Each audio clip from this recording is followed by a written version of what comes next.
coming very close to killing them but wipes out in a puddle.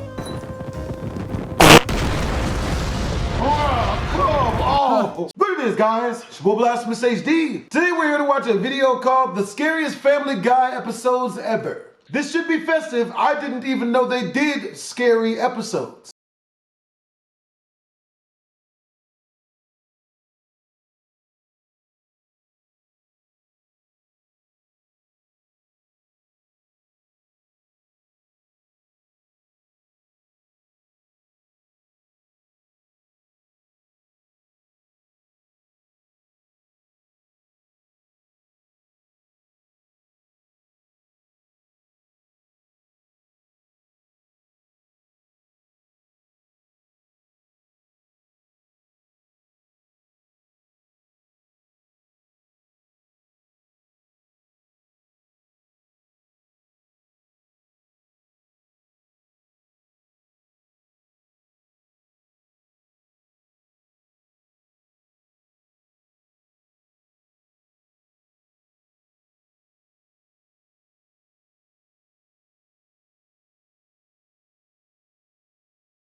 Hi, Glenn. Are you crazy? No! No way! I'm going to pretend this never happened and keep moving. When Quagmire shows up at the bar in some sick new shades,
with the terrors of the real world just yet, as he and the gang get together to kill his sister's abusive boyfriend in Screams of Silence, the story of Brenda Q. Peter and Joe's fishing day is being held up by Quagmire, who has yet to arrive. As it turns out, Quagmire is a bit hung up himself. Holy crap! Oh my god! He must have autoerotically asphyxiated himself! I'm going to hell for that joke, aren't I? They manage to get him to a hospital, but unfortunately he's fallen into a coma. Peter has notified Quagmire's sister Brenda, who arrives with her abusive boyfriend Jeff.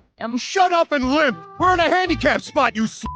When Brenda starts to sing for Quagmire, he wakes from his coma. I'd hate to get out of a coma and have one of the first things I hear be that guy. Hey! You touching my girl? Relax, Jeff. That's your brother. Yeah, that's how it starts! Quagmire's taken home with Lois and Brenda offering to help him out until he's recovered. This, of course, only triggers Jeff, who belittles and screams at Brenda for every little thing. Quagmire drops by the Griffins to ask for help with Brenda's situation. He hasn't had much luck with her, so he hopes that maybe Lois can talk some sense into her. Lois takes her out for lunch, where it's revealed Jeff gave her a black eye. Oh my god. No, it's really not that bad.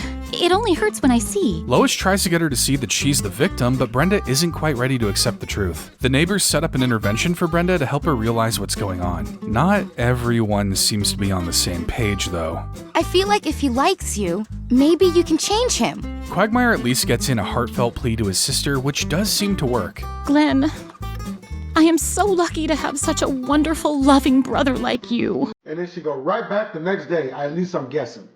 The moment is ruined by Jeff showing up, and despite the progress they seem to make, Brenda reveals that not only are she and Jeff engaged, but she's pregnant as well. This is one of those rare times when congratulations are not in order. Quagmire is obviously frustrated with the situation, fearing for the safety of the child once they come. Peter wishes they could handle things like they did years ago, where guys would get together and beat down anyone who hurt their wives. Sounds good to Quagmire. The three of us.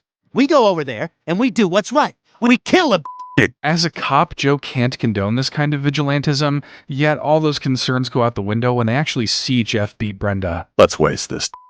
The guys swing by Quagmire's to invite Jeff to an impromptu midnight hunting trip, something the psychopath is of course stoked for. Once out in the woods, Jeff overhears Quagmire's plan to kill him, so he holds Quagmire at gunpoint and knocks out Peter and Joe. Jeff makes Quagmire drive deeper into the woods, and before he can execute him, Quagmire challenges him to a fistfight. Suit yourself, man. Just means you're gonna die slower. Quagmire doesn't stand much of a chance, with Jeff quickly beating and seemingly strangling him to death. Yet when Jeff goes to dig a grave, Quagmire climbs into the car and delivers a sick one-liner. I choke myself every day, you bastard. Quagmire floors it and absolutely squashes Jeff between a tree. It's less than he deserved, but he deserved it all the same. But domestic abuse isn't the only scary thing about real life. You can't forget about murderers, and Quahog gets one when Lois's long-lost brother comes to town in the fat Guy Strangler. Concerned with Peter's health, Lois urges him to go get a physical at the hospital, and although he agrees to go, it's clear he has different plans. Because I'm skipping my physical to go have steaks with the guys, and I don't want Lois to know about it. Nothing to see here, just the family horse going for a walk. When Peter returns home, Peter tries to lie to Lois by saying the doctor said he was in too good of health, which Lois obviously sees through. You didn't go to your physical, did you? I did not. When he finally makes it to the doctor, Peter is struck with the horrible, terrible, totally not obvious results. You are pretty fat. Okay, this is news to me. Peter is obviously not happy about the news and tries to disprove it by hula hooping. Emphasis on tries. No, I guess you couldn't do that if you were fat.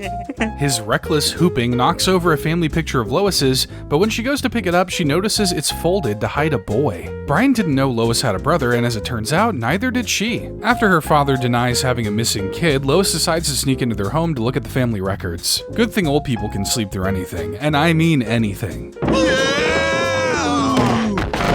Awesome! Lois finds out that her brother's name is Patrick and decides to go and meet him. However, when she goes to his address, she doesn't find a house, but an insane asylum. Maybe the rent is cheap? Despite this, Lois is eager to meet her brother. Chris decides to skip the pleasantries and cut right to the chase. Why do you live in a crazy house, Uncle Patrick? Patrick explains he was traumatized as a young child and was sent to the home to be rehabilitated, but figures the family forgot about him. Not seeing anything wrong with him, Lois decides to take him back home with them. However, it becomes clear he's still a little off, evident when Patrick introduces his wife to the family. Marion is my wife. She's sitting right next to me. Lois plays along with his delusion, much to the warning of Brian. But hey, who hasn't made up an imaginary girlfriend before? Not me.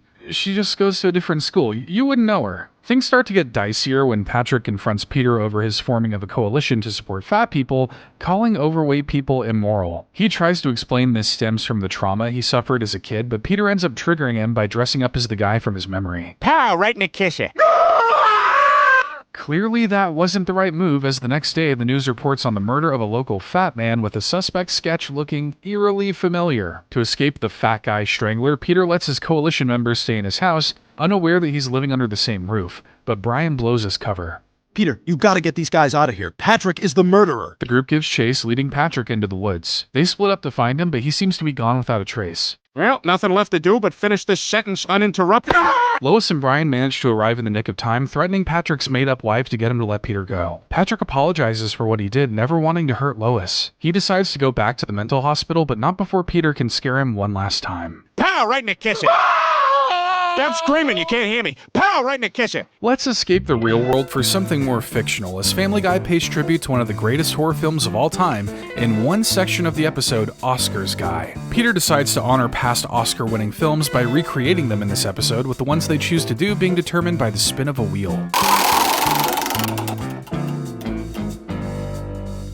The wheel has spoken! Our story begins with Lois training to become an FBI agent, which I guess involves a lot of running and I've never seen any of these episodes. Good lord, where can I watch this stuff at? Climbing on top of stuff. I thought they just wore sunglasses and got cool blue jackets. Lois, playing the role of Agent Clarice Starling, is called upon by her boss for an important task. We need you to talk to a super smart psychopath. Agent Starling arrives at a mental asylum to speak with former professor and current cannibal Hannibal Lecter, played by, as you probably already guessed, Stewie. Hello, Clarice. Clarice tells the doctor that they need his help with the case, but he refuses to help her until his absurd demands are met. I want Mario Lopez to record my outgoing voicemail message. That's like the 90s equivalent of asking Mr. Beast to be in your video. It just ain't happening. Meanwhile, Meg is seen driving to her apartment while being creepily watched by someone with night vision goggles. She spots Chris trying to load a computer into a van and offers to help, but gets shoved into the back.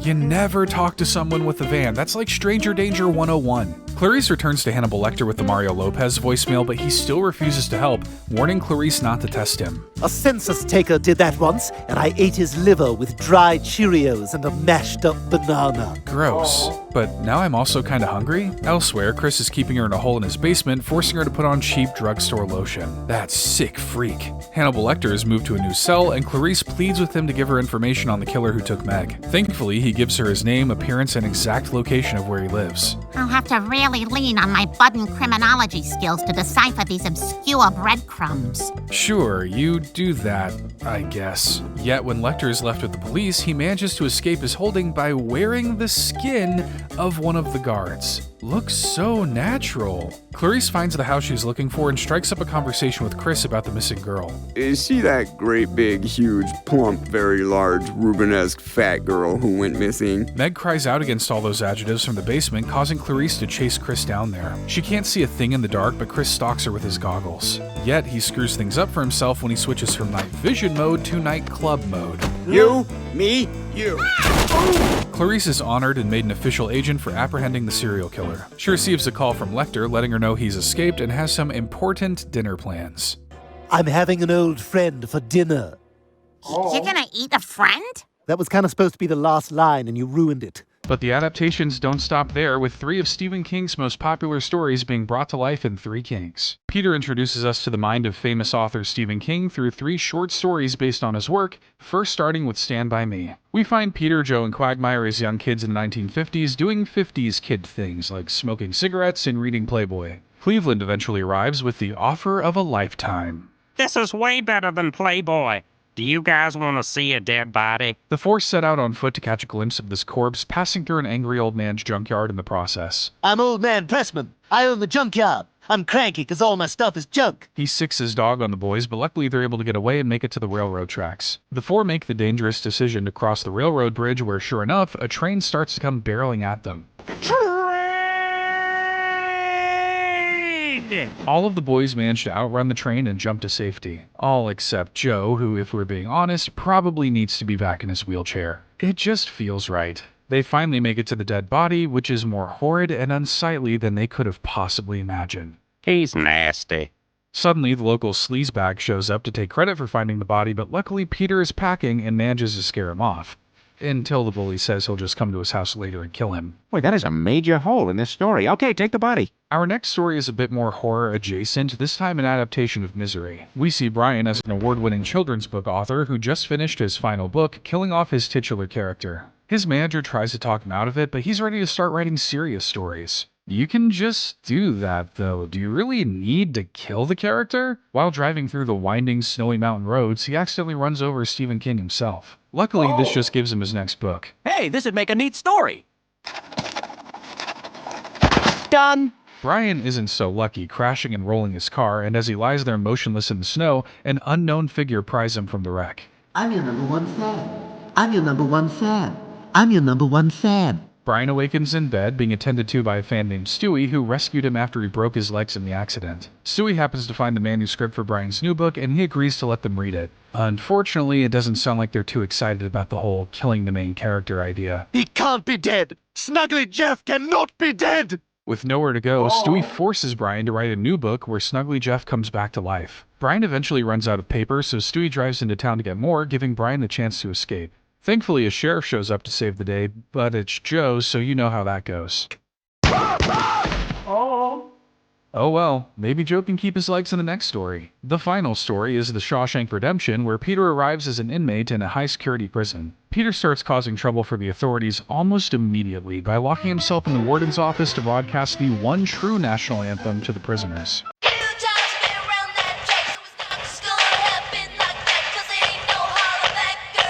After being locked up for months, Peter plans to escape that very night and asks Cleveland to retrieve something for him under a rock hidden by a tree. Super specific directions, thanks man. While poking around in Peter's cell, they find a long tunnel dug behind a poster with Peter long gone. By crawling through a tunnel of feces, Peter manages to escape as a free man on the other side. Why he chose enchilada night, I will never know. Cleveland eventually gets released and goes to a spot Peter had told him to visit before, finding a bundle of money and a postcard asking him to meet Peter in Mexico. You remember the name of the town in Mexico, right? So yeah, I don't think they're ever gonna meet again. But I know what you're thinking. What about Joe's legs? Oh, my legs! 3 for 3, baby.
Are far from over.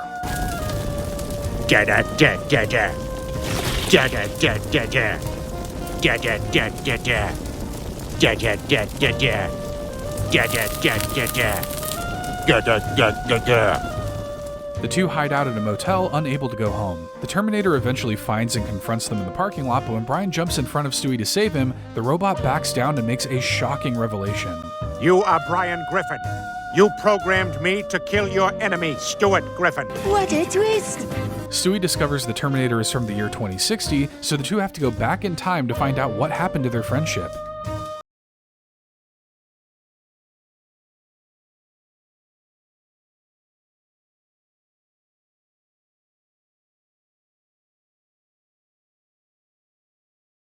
One another. They both manage to stumble across their future selves, with Stewie asking what Brian did to cause this war. He ruined what could have been a perfect Instagram post with a sarcastic comment. Ugh, I hate that. Millions dead over that? It's a good thing influencers aren't leading the world.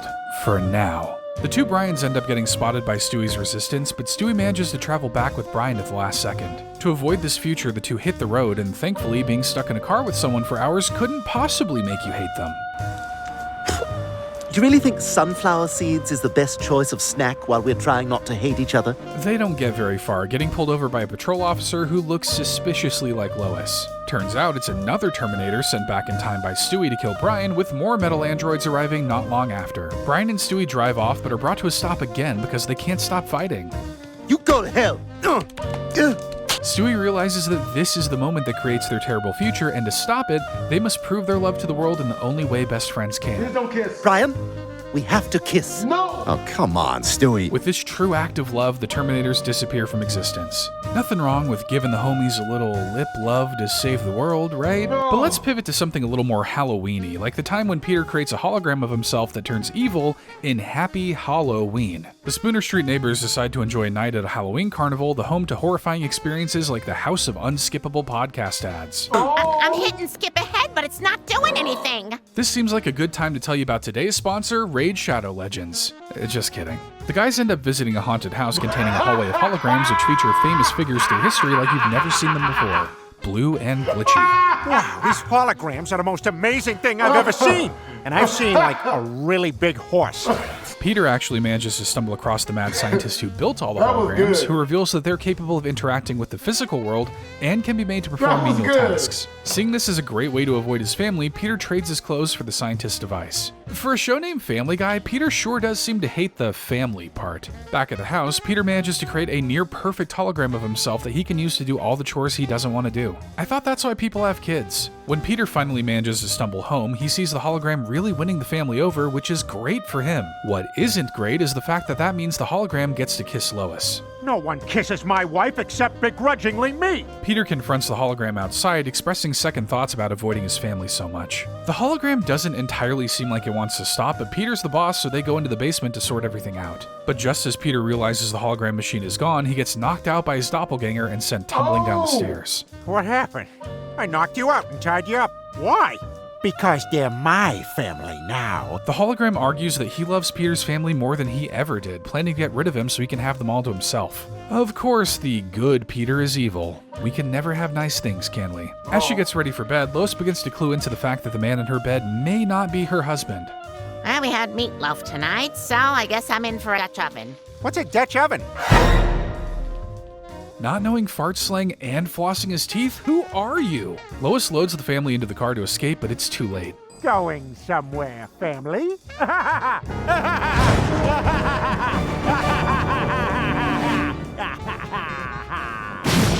Tying the family up in the living room, the hologram expresses feeling unappreciated, saying if he can't have this family, nobody can. Thankfully, Peter emerges from the basement and the two Peters engage in a brutal fistfight. Peter's on the verge of losing, but Stewie gets the bright idea to charge the family full of static electricity to short-circuit and destroy the hologram. I love you guys. And from now on, I'll try to be half as good as hologram me was. Half? Not as good or better? I guess beggars can't be choosers. But that's not the only episode to take place on Halloween. There's also the time when Stewie and Brian plotted a Halloween revenge and Peter starts a prank war in Halloween on Spooner Street. Peter explains that every year either he, Joe, or Quagmire is the target of pranks from the other two, and this year Quagmire is it. This obviously terrifies Quagmire, who tries to lay low this season, though he's not so lucky. Quagmire isn't even safe in the comfort of his own bed with what he thinks is a woman. Wow, that was terrific, Jessica. It was good for me, too. I don't know, tricking your friend into getting it on with you kind of feels like you pranked yourself. Meanwhile, Stewie gets spooked when he sees a bunch of little monsters running around outside, prompting him to defend his home. All right, you undead it's time to send you back to hell! Luckily, Brian explains they're just trick-or-treaters, which isn't something Stewie understands. Brian decides to take Stewie out for his first Halloween, pulling in an impressive haul of candy in the process. Yet when Stewie loses track of Brian, he's approached by three mean-looking teenagers on bikes. He's got ripped jeans, that's how you know he's a bully. But Thanks, Duck Boy. I think there's a saying about candy and babies, but I just can't think of it. Stewie manages to find Brian and insists they track down the teens who stole his candy. Back at the house, Quagmire's torment is over for the night and he can finally relax. Peter then learns of Quagmire's Japanese grandfather, who was a kamikaze fighter in World War II. Kamikaze doesn't seem to be a word in Peter's wheelhouse. Wow, how come I never met him? He was a kamikaze pilot. Yeah, no, I heard you. He was a karma chameleon, but how come I never met him? Brian and Stewie manage to track down the teens, and as the only adult, Brian decides to politely ask for the candy back. What do you say you just give it back and we all forget this ever happened? Sure, why not? Your friend's candy is right around the corner. Brian should know to never trust a teen with a chain on his pants, as the trio just ends up spray painting him pink. Those little punks want a war, and now they've got one. The two begin working on their plan, and Brian's response is pretty reasonable. First, we track down those teenage hoodlums and kill them all!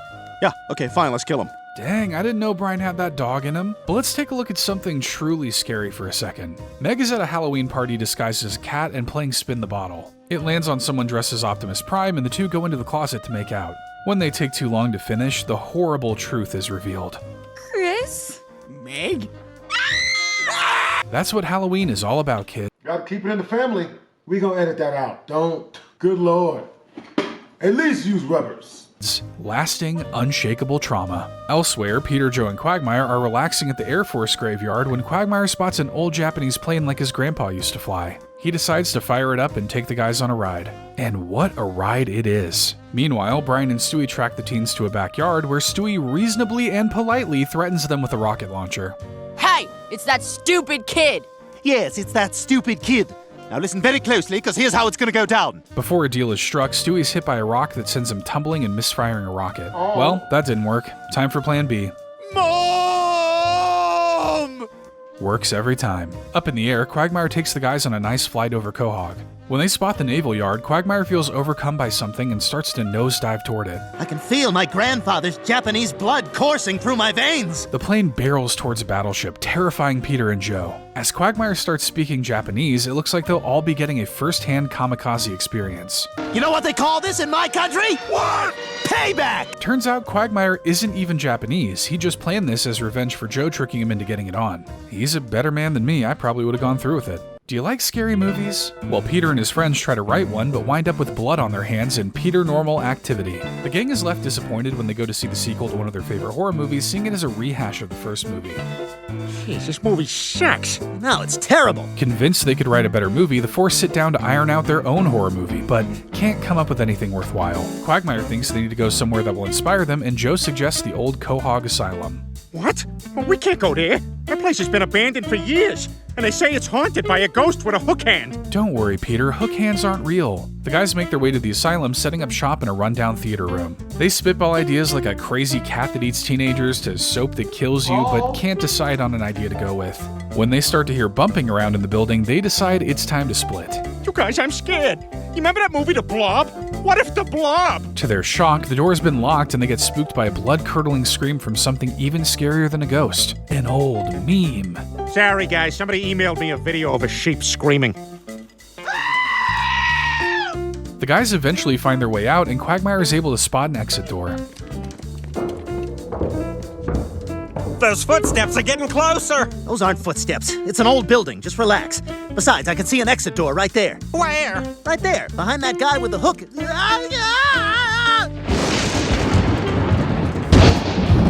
Booking it in the other direction, the group finally make it outside and back to the car, but the hooked man is right behind them. Realizing they have the numbers advantage, they decide to gang up on the ghost and beat the crap out of him. Only he's not a ghost, he's a man, and a veteran at that. I've been trying to help you. I'm the caretaker here. The man dies, leaving the forest murderers. It's not the first time for most of them, and probably won't be the last. Quagmire thinks they should turn themselves in, but Joe, of all people, is against the idea. They decide to bury the body in the woods, swearing to never speak about this night again. A disheveled Peter wakes up the next morning, and it seems like Lois may be onto him. I know what you did last night. But she's just talking about him leaving his dishes in the sink. False alarm, everyone. So I did half, and I left the other half for you. Do it. Do it, Peter. While the other guys stress about the whole killing a war hero thing, Quagmire starts to deny his involvement and even provides a poorly shopped alibi. Last night I was in St. Louis. I even have a picture. Thinking Quagmire's gonna rat them out, the other three start to get suspicious. It turns out nobody can be trusted, as when Peter returns to the asylum to frame Quagmire, he finds the other three doing the exact same thing. The group almost comes to blows, but Peter makes a shocking realization. Don't you see?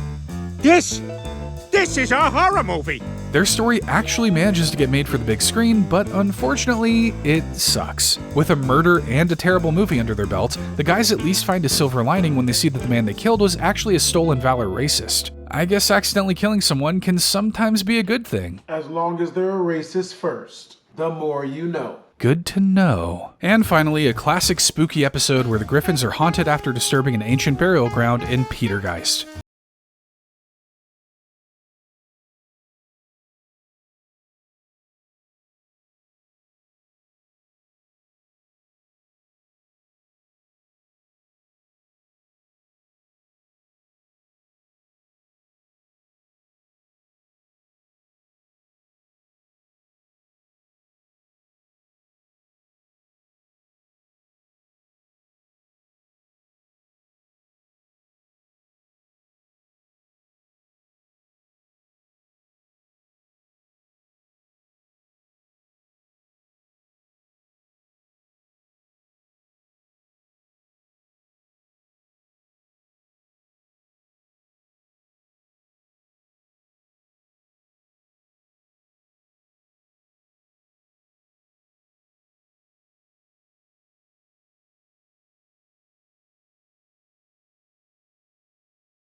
cops! With Stewie stuck in the TV, the Griffins hire a spiritual medium to attempt to contact the other side.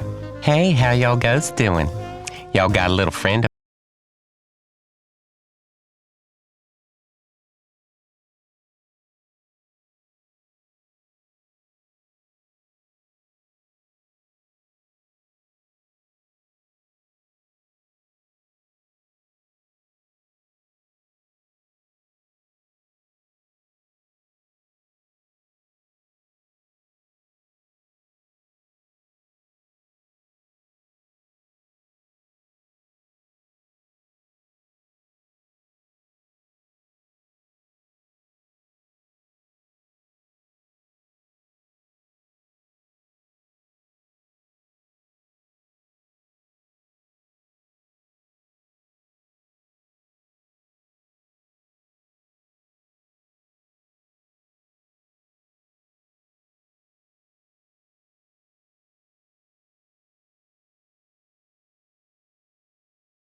Damn, Carrot Top got absolutely molested in that last one.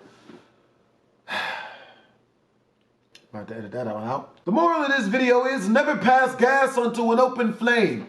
Best case scenario, you blow you and your family to smithereens. Hope you guys enjoyed the video. If you did, make sure to comment, like, and or subscribe. It's your boy BlastphamousHD. Twists.